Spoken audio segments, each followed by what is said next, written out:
diri kita, kesulitan amalnya, dan dari segala kejelekan amal perbuatan kita. Alhamdulillah, alhamdulillah. Barang siapa yang Allah beri petunjuk, maka dia tidak akan tersesat selama-lamanya. Memenuhi petunjuk para hadiah, dan dalam siapa yang Allah sesatkan, maka dia tidak akan mendapatkan petunjuk selama-lamanya.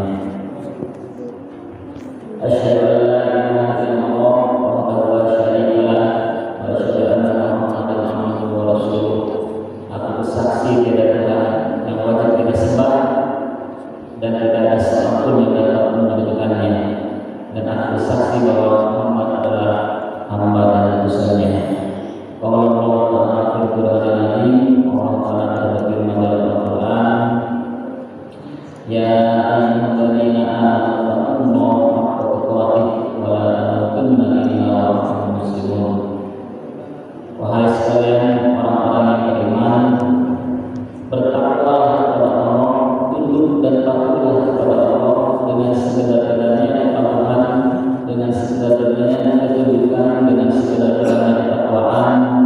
Wala tamutunna illa wa antum muslimun, dan janganlah kalian mati kecuali dalam keadaan Islam. Para hadirin, adik-adik sekalian yang dirahmati Allah Subhanahu wa Ta'ala, mudah-mudahan dengan berkumpulnya kita pada kesempatan kali ini menjadikan suatu kebaikan yang semakin terus mendekatkan diri kepada Allah Subhanahu wa Ta'ala. Pertama-tama, marilah kita panjatkan puji serta syukur kehadirat Allah Subhanahu wa Ta'ala yang telah memberikan banyak nikmat kepada kita, yang seandainya nikmat itu kita hitung tidak pernah kita bisa menghitungnya walaupun memakai teknologi secanggih apapun. Terutama nikmat yang telah Allah berikan kepada kita, yaitu nikmat iman dan Islam. Karena dengan nikmat tersebut kita bisa berkumpul dalam rangka talabul ilmi, dan dengan nikmat tersebut insya Allah kita akan diselamatkan di dunia maupun di akhirat. Salawat serta salam tak lupa kita curahkan kepada junjungan kita, Nabi kita Muhammad SAW beserta keluarganya, para sahabat, tabi'in, tabi'in, dan sampai pada kita semua, yang semoga kita tetap istiqomah di jalan Allah dan Rasulullah sampai nanti di akhir zaman nanti. Para hadirin jamaah pengajian remaja Al-Abrar yang saya hormati dan mudah-mudahan Allah muliakan, langsung saja dalam kesempatan kali ini, dalam kesempatan pengajian remaja kali ini, saya ingin menyampaikan salah satu surat yang tadi kebetulan sudah dibaca oleh siapa tadi? Ya, dibaca oleh kita, salah satu surat di dalam Al-Quran juz ke-30, nomor surat ke-140 kalau tidak salah. Surat tersebut, dan saya yakin para hadirin di sini sudah sangat hafal, bahkan anak TK maupun SD sudah banyak yang menghafal surat Al-Humazah. Surat Al-Humazah yang tadi dibacakan oleh pembaca Al-Quran di awal. Tapi kadang banyak kaum muslimin yang tidak mentadabburi ayat dalam surat Al-Humazah tersebut. Padahal tanpa kita sadari, mungkin perbuatan kita, apa yang telah kita lakukan selama ini sudah Allah ancam dalam surat tersebut. Mungkin tadi setelah sudah dibacakan juga terjemahnya bagaimana isi dari surat Al-Humazah. Kita tahu bahwa Al-Quran itu Al-Quran yang dibawakan oleh Jibril kepada Nabi Muhammad tidak hanya berisi tentang kabar gembira, artinya hal-hal yang sifatnya membuat orang termotivasi untuk melakukan suatu ibadah, tapi juga ada beberapa ayat-ayat Al-Quran juga yang isinya merupakan peringatan, ancaman supaya kita bisa menjauhi perbuatan yang Allah ancam tersebut di dalam Al-Quran. Dan di antara ancaman-ancaman Allah dalam Al-Quran terdapat dalam surat Al-Humazah. Saya akan kembali membacakan utuh surat Al-Humazah tersebut. Mungkin ada beberapa perbedaan terjemahan dengan tadi yang dibacakan dengan apa yang nanti saya sampaikan, tapi maknanya hampir serupa dan sama karena itu merupakan tafsir juga oleh para ulama.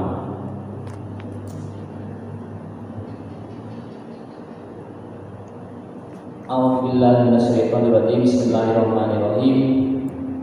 Wailul likulli humazatil lumazah alladzi jama'a malan wa 'addadah yahsabu anna malahu akhbadah kalla layubadanna fil hutamah wa ma adraka mal hutamah narullahil muqaddatul lati tattali'u 'alal afidah innaha 'alaihim muqsadah fi amalin mumaddadah. Terjemahan sekaligus tafsir surat Al-Humazah ini diawali dengan kata wail. Wail ini mempunyai banyak makna.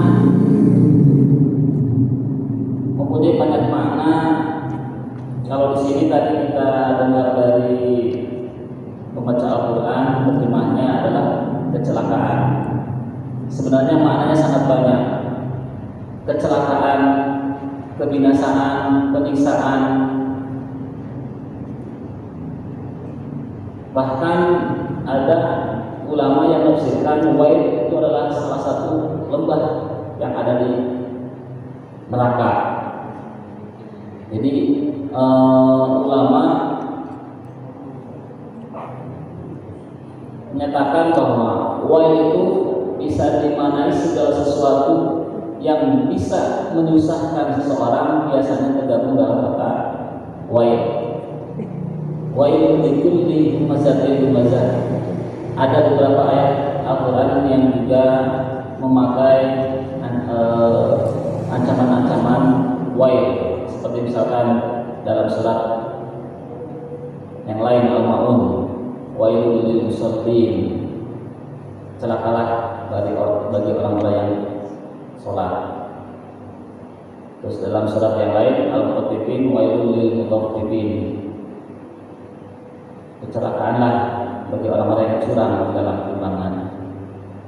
Demikian juga di sini wail, kecelakaan, kehinaan, kebinasaan, penyiksaan, kerendahan, segala sesuatu yang bisa menyusahkan seseorang itu tergabung dalam kata wail. Bahkan disebutkan oleh ulama salah satu lembah yang ada di dalam neraka bernama wail. Likulli humazatil lumazah. Likulli ini juga terdiri dari dua huruf ma'ani, huruf yang mempunyai makna li dan kullu. Kalau kita sambungkan keduanya itu mengandung makna tanpa kecuali. Li untuk kullu semuanya, untuk semuanya tanpa kecuali. Siapapun orangnya terkena ancaman dalam surat Al-Humazah ini. Wailul likulli, kecelakaan, kehinaan, kebinasaan, penyiksaan bagi siapa saja tanpa kecuali. Entah dia itu presiden, entah dia itu menteri misalkan, atau pejabat, atau rakyat biasa, entah itu orang kaya atau orang miskin, semuanya terkena ancaman surat ini. Siapakah yang Allah ancam? Nah, pertanyaannya, siapakah yang Allah ancam dalam surat ini? Ada dua kelompok. Humazatil lumazah. Hampir-hampir mirip humazah dengan lumazah. Kalau humazah diawali dengan menggunakan ha, kalau lumazah menggunakan huruf di awalnya dengan lam. Maknanya hampir-hampir sama. Cuma di sini sebenarnya ada dua pengelompokan yang berbeda. Kalau humazah dimaknai oleh tafsir menurut Ibnu Katsir, maknanya humazah itu adalah alladzi ya'ibun nas biqaulihi. Seseorang yang menceritakan aib orang lain biqaulihi, dengan lisannya, dengan mulutnya, dengan perkataannya. Humazah. Jadi seseorang yang kerjaannya dari pagi sampai malam ngomong gelema gitu, menjatuhkan, menghina, menjelek-jelekan, pokoknya segala bentuk, segala kelemahan orang lain, segala aib yang ada pada orang lain dia ceritakan dengan lisannya. Itu termasuk kategori humazah. Nah, bedanya dengan lumazah, kalau tadi humazah alladzi ya'ibun nas biqaulihi, menceritakan aib orang lain dengan perkataannya. Kalau lumazah adalah alladzi ya'ibun nas bifi'lihi, yaitu mereka yang senantiasa menceritakan aib orang lain bifi'lihi, dengan perbuatannya, dengan kelakuannya. Misalkan ada kelemahan fisik yang didapatkan oleh teman kita. Kalau misalkan maaf, pincang misalkan, kita contohkan cara jalannya dengan tujuan ingin memperolok-olok dia atau ingin menghina dia. Atau ada orang yang ganggu, kita contohkan cara bicaranya misalkan, dengan tujuan ingin mengolok-oloknya atau ingin membuat orang lain supaya tertawa. Ini termasuk kategori lumazah. Padahal kita setiap mukmin senantiasa diperintahkan oleh Nabi kita senantiasa bersyukur kepada Allah terhadap apa yang kita miliki, dan apabila kita mendapatkan aib dari saudara kita, dari teman kita, justru yang diperintahkan oleh Rasulullah adalah dengan cara mendoakan. Ada doanya, alhamdulillahilladzi afani mimma qtalani wa fadlani ala katsirin mimma khalaqta mimma alhamdulillahilladzi afani mimma qtalani wa fadlani ala katsirin mimma khalaqta tafdila. Segala puji bagi Allah yang tidak menimpakan aib tersebut kepada kita dan telah memberikan fadilah-fadilah dan telah memberikan keutamaan-keutamaan, kelebihan-kelebihan yang banyak kepada kita. Justru itu yang Allah, yang Rasulullah ajarkan, bukan justru kita melihat aib orang lain kita jadikan bahan olok-olokan. Ayat selanjutnya, alladzi jama'a malan wa 'adada. Mereka, si kelompok humazah dan lumazah tadi, yang menceritakan aib orang lain dengan perkataannya dan menceritakan aib orang lain dengan perbuatannya, kebanyakan dari mereka adalah ciri-cirinya alladzi jama'a malahu wa'adada, mereka yang senantiasa mengumpulkan harta dan menghitung-hitungnya. Ini bisa jadi sebagai akibat mereka selalu mencela, mengumpat, menghina orang lain. Bisa jadi sebagai akibat dari harta yang dia miliki, jabatan yang dia miliki, kekayaan yang dia miliki. Jadi menganggap bahwa kekayaan yang dia miliki adalah merupakan sebuah prestasi dunia yang dapat mengekalkannya.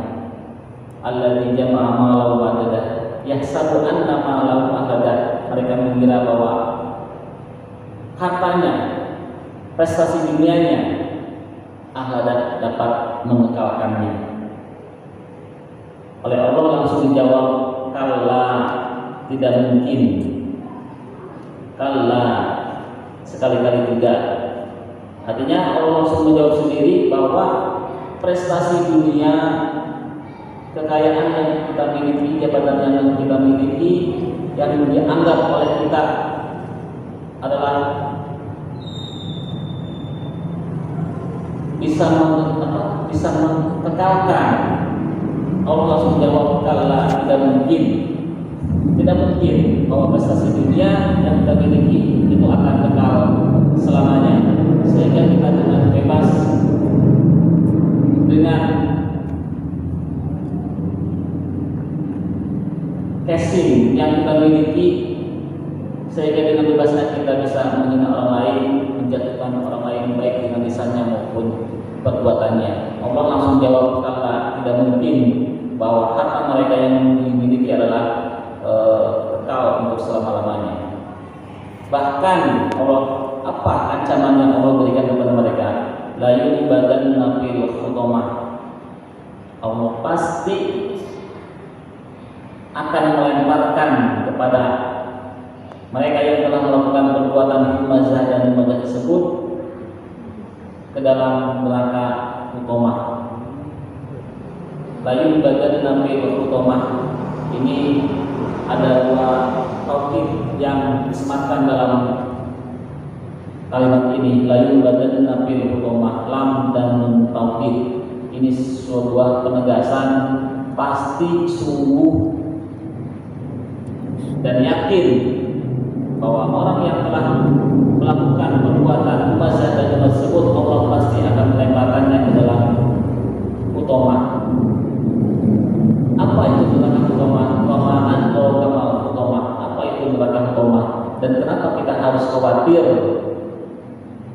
terhadap khutamah tersebut? Dilanjutkan dalam ayat, setelah ayat selanjutnya, narumahil muqadah, bahwa neraka khutamah itu adalah narumahil muqadah, apinya Allah yang muqadah, yang menyala-nyala, yang berkobar-kobar. Di sini ada kalimat narullah, apinya Allah. Jadi bukan lagi apinya kita di dunia, bukan apinya yang ada di dapur kita, yang ada di kompor kita, yang ada di mungkin kalau yang masih merokok yang ada di korek api kita, itu bukan apinya seperti itu. Di sini Allah akan menegaskan narullah, apinya Allah al-muqadah, yang berkobar-kobar. Coba kita ambil korek api untuk sebagai gambaran. Jangankan apinya Allah yang maha dasar, apinya di dunia saja yang kita sering lihat ketika kita memasak, atau bagi bapak-bapak yang sudah, yang masih merokok, mungkin kita coba tes tangan kita dibakar oleh api, korek api 10 detik saja, itu sudah cukup membuat memar jari kita. Bagaimana misalkan kalau 1 menit sudah cukup membuat tangan kita matang dan mungkin butuh operasi untuk memperbaikinya kalau ingin tangan kita sembuh. Itu sudah api yang kita kenal di dunia. Lantas bagaimana dengan apinya Allah? Bahkan tidak hanya api kecil, apinya Allah yang berkobar-kobar, yang menyala-nyala. Siapapun orangnya yang terkenanya api Allah yang berkobar-kobar pastilah akan hancur, pastilah akan hancur seketika. Dengan apinya kita di dunia saja sudah seperti itu gambarannya, apalagi apinya Allah. Orang yang kebakaran, ada rumah yang mungkin kebakaran, kalau ada orang yang pastilah dia terbakar. Tapi di neraka al-Qamah itu ancaman bagi orang yang telah melakukan perbuatan humazah dan humazah adalah dengan diancam al-Qamah, apinya Allah yang berkobar-kobar. Apakah terus sampai seperti itu? Ternyata ada lanjutannya, allati tattali'u 'alal afidah.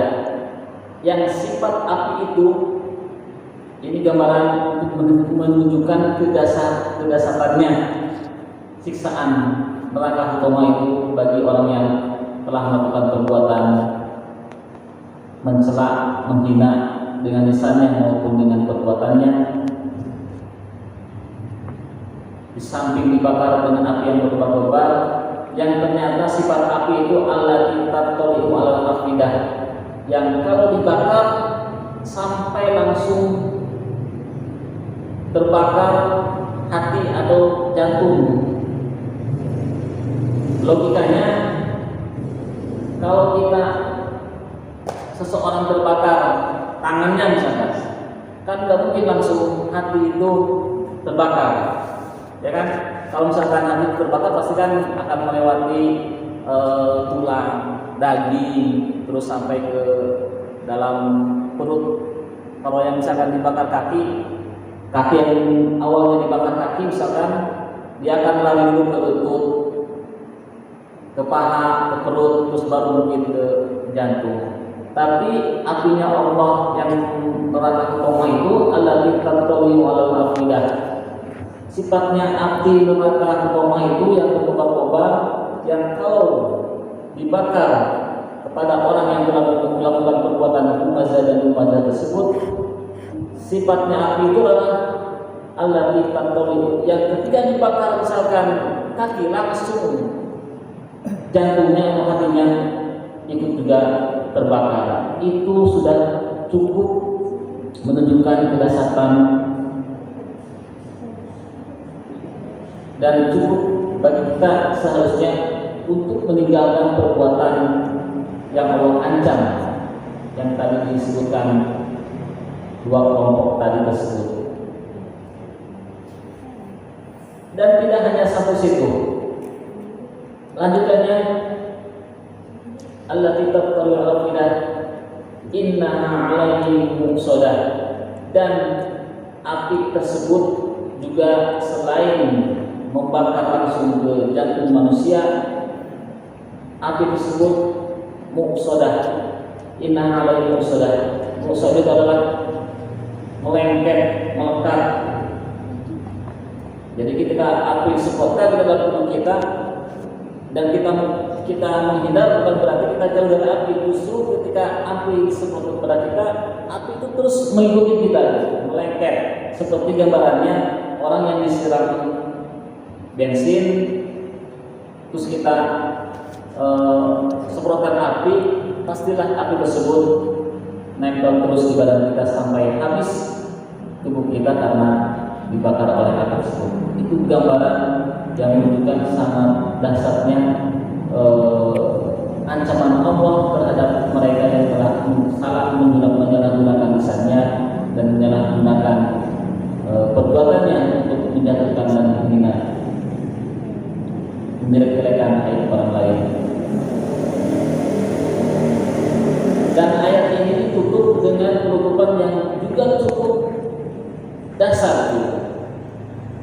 Tidak hanya sifatnya api yang kalau dibakar sampai kepada jantung manusia, tapi juga api itu melengket, dan kondisi ketika dibakarnya pun juga suatu hal yang sangat menakutkan. Fi amadin mumaddadah, mereka yang dibakar itu diikat dalam tiang-tiang dan bergantungan. Kalau kita logikakan, misalkan di sini di masjid ada tiang yang di atas seperti itu, mungkin orang diikat di atasnya terus dibakar oleh api. Tentu apa yang bisa kita lakukan? Ini sudah menjadi gambaran dasarnya dosa akibat dari melakukan perbuatan mencela, menghina, mengumpat, melaknat orang lain, yang mereka biasanya senantiasa kegemarannya dalam menghitung-hitung harta dan mengumpul harta dan senantiasa menghitung-hitungnya, atau senantiasa yang mengejar prestasi dunia. Jadi surat ini memberikan gambaran supaya kita bisa menjauhi perbuatan yang tadi Allah ancam karena akibat dari perbuatan lisan dan kelakuan kita.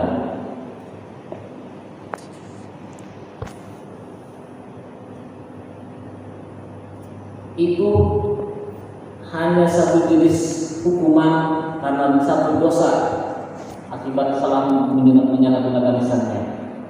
Bagaimana kalau misalkan kita ditambahkan dengan dosa-dosa yang lain, misalkan dosa durhaka kepada orang tua, dosa sirik, atau dosa judi, misalkan dosa meminum minuman keras. Makanya sangat konyol gitu kalau misalkan kita menganggap remeh sebuah dosa. Kadang ada yang beranggapan gak apa-apa saya disiksa dulu di neraka, yang penting toh akhirnya kalau sudah habis dosanya akan dimasukkan ke dalam surga. Itu adalah sebuah pikiran yang menurut saya sangat menyesatkan, dan itu pikiran dari setan yang dapat menggelincirkan, menganggap remeh sebuah dosa. Jadi sekecil apapun dosa yang kita lakukan hendaknya hindari. Banyak sekali gambaran-gambaran keterangan-keterangan yang disampaikan Nabi tentang bagaimana bahayanya lisan kalau kita tidak jaga. Dalam keterangan yang lain, dalam hadis yang lain, laisal mu'min bit-ta'an walal la'an. Bukanlah seorang mukmin yang biasanya suka menghina dan melaknat orang lain. Itu merupakan salah satu perbuatan lisan juga yang sering digunakan, dan Nabi bukan seorang mukmin, orang yang demikian seperti itu. Bahkan dalam keterangan lain, man kana yu'minu billahi wal yawmil akhir, barang siapa yang beriman kepada Allah dan hari akhir, falyaqul khairan, maka hendaklah ia berkata yang baik saja. Kalau misalkan kita tidak bisa berkata yang baik, takut ucapan kita mungkin bisa menyinggung orang lain, atau hendaklah dia diam. Jadi pertanyaan bagi orang yang beriman itu, falyaqul khairan, berkatalah hal yang baik. Kalau kita tidak bisa berkata hal yang baik, namun misalkan ngomong bisik atau tersinggung, maka lebih baik diam gitu. Aulias maka lebih baik diam, karena diam itu juga merupakan salah satu perintah dari Nabi kita, dibandingkan kita banyak bicara kesana kemari, tapi ujung-ujungnya menyinggung perasaan orang lain, apalagi ada tujuan yang memang ingin menjatuhkan orang lain dengan lisan kita. Makanya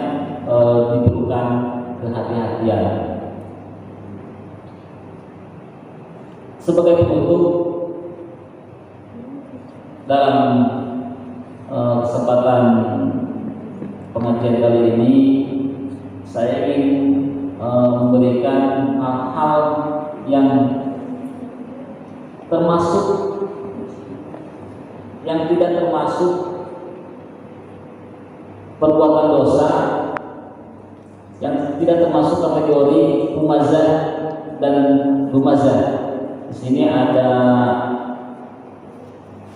3 atau 4 hal. Tapi bukan merupakan perbuatan dosa. Apa itu? Yang pertama, kita bisa menciptakan aib orang lain kalau tujuannya adalah istighfar. Istighfar itu adalah dalam rangka mencari fatwa, mencari hukum. Contohnya misalkan di sini ada sebuah kasus, kita langsung saja contohnya adalah sahabiah Hindun yang baru pertama kali masuk Islam. Dia datang kepada Nabi dalam rangka dia tujuannya adalah meminta hukumnya, meminta fatwa. Hindun mengatakan, wahai Nabi, suami saya pelit. Nah itu kan kata-kata jelek, kata-kata menceritakan aib orang lain. Tapi oleh Nabi tidak menegur bahwa itu merupakan perbuatan yang dilarang, karena tujuannya Hindu itu adalah dalam rangka mencari fatwa, mencari hukum. Suami saya, maksudnya adalah Abu Sofyan, karena suaminya adalah Abu Sofyan. Suami saya adalah pelit. Saya pengeluaran sehari-hari tidak cukup untuk makan sehari-hari. Bolehkah, kata Hindu tersebut, saya mengambil uang dari kantong suami saya? Kata Nabi, silakan ambil, tapi jangan kau lebihkan. Silakan ambil secukupnya. Itu merupakan hal yang oleh Nabi tidak termasuk larangan lumazah dan lumazah, karena tujuannya adalah istighfar, untuk mencari fatwa atau untuk mencari hukum. Jadi boleh kita menceritakan aib seseorang, tapi tujuannya adalah untuk mencari hukum. Misalkan kita konsultasi ke orang yang baru ahli, ahli atau orang yang menceritakan ke ulama untuk tahu hukumnya tentang keluarga kita. Misalkan ada anak kita yang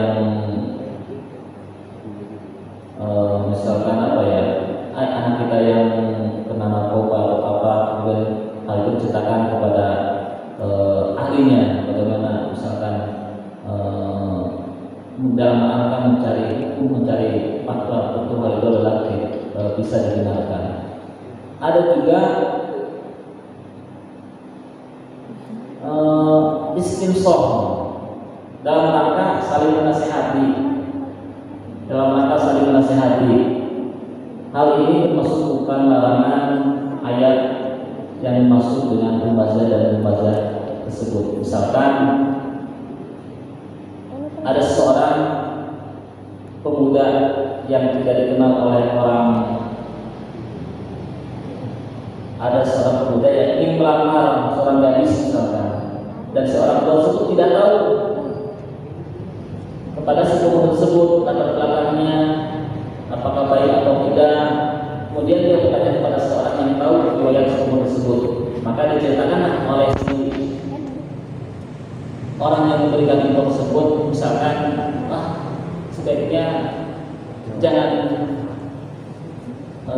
disetujui lamanannya, karena si pemuda itu misalkan pemabuk, si pemuda itu misalkan berjudi, misalkan. Itu kan suatu hal yang aib. Tapi kalau misalkan tidak disampaikan pada orang tersebut, justru nanti akan menjerumuskan kepada anaknya yang akan dilamar tersebut. Ini salah satu perkara yang dibolehkan, karena tujuannya adalah istimsah, memberikan nasihat, memberikan pelajaran kepada seseorang yang akan kita tolong.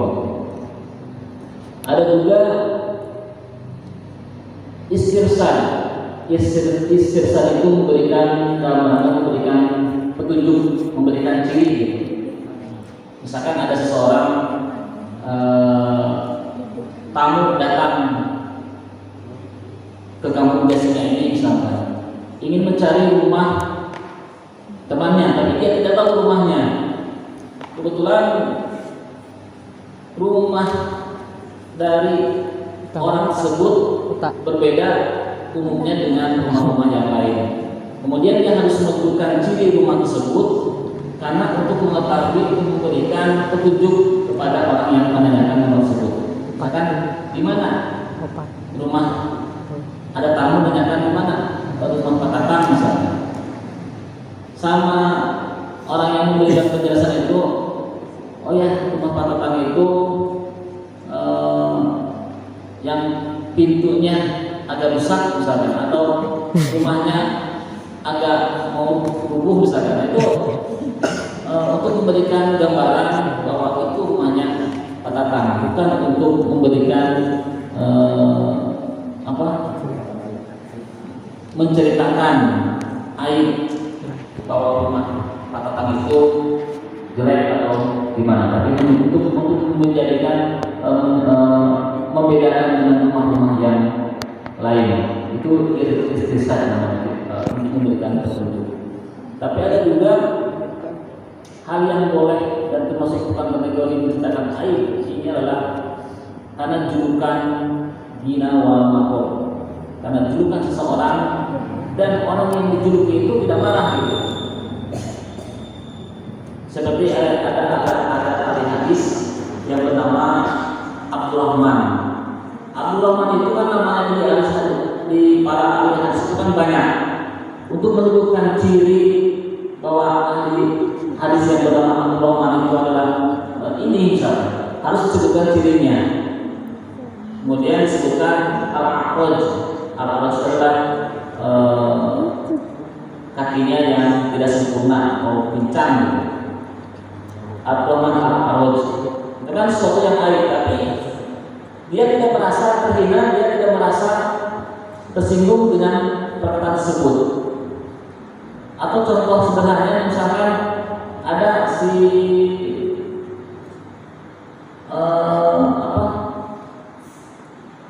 nama seorang Udin, misalkan nama seorang Udin Gundul misalkan. Nah itu kalau misalkan julukannya seperti itu dan dia tidak marah, itu bukan kategori menceritakan aib orang lain. Atau si Borot misalkan. Kan? Kalau dia senang memang dipanggil si Borot atau tidak merasa dia terhina dengan panggilan tersebut, ya saya kira itu bukan merupakan kategori ancaman yang Allah ancam dalam surat Al-Humazah tersebut.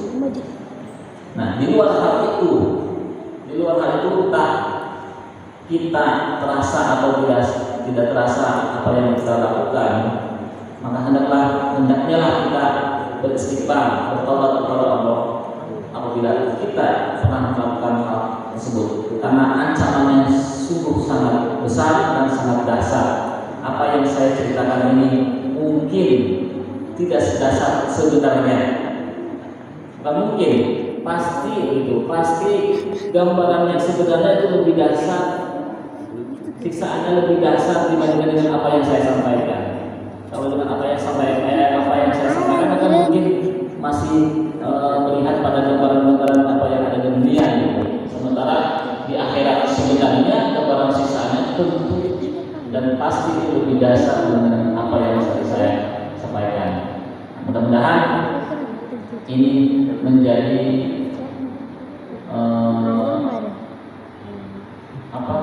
ibrah, menjadi pelajaran bagi kita bahwa hendaknya lah kita senantiasa menjaga lisan, karena memang Nabi pernah mengatakan paling banyak orang masuk surga adalah karena dua hal.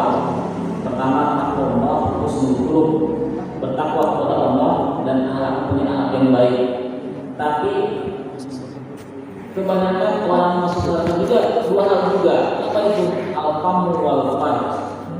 Lisan, mulut dan malas, pada kemaluan. Bukan biasa nanti. Itu yang banyak orang menyebabkan terakhir nanti kan cerita masuk masuk neraka. Mata kan mengacungkan sesuai dengan kan beda-beda surat Al-Mubazah. Ini sedangkan menjadi wajah bagi kita untuk meninggalkan kedua perbuatan humazah dan humazah. Humazah adalah menceritakan aib orang lain dengan lisannya, humazah menceritakan aib orang lain dengan perilaku kita. Demikian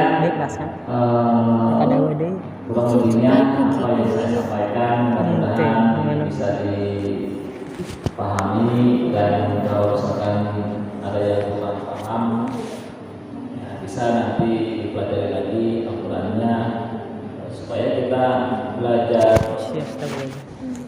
apa yang kita hafal juga harus kita tadaburi, harus kita pahami gitu maknanya Quran, dan sampai Al-Quran itu hanya dijadikan sebagai disamakan dengan guru itu ucapan assalamualaikum, dia tidak tahu maknanya apa dia mengucapkan selamat pagi assalamualaikum, kan tidak tahu maknanya. Jangan sampai seperti itu. Kita hafal Al-Quran tapi tidak tahu maknanya apa yang terkandung dalam Al-Quran tersebut, sehingga justru apa yang kita baca justru ancaman justru kepada kita yang ternyata kita telah melakukan perbuatan yang Allah larang. Demikian sebagai tausiah dalam sebuah ini, kurang lebihnya mohon maaf. Bila itu saya berikan, wassalamualaikum warahmatullahi wabarakatuh.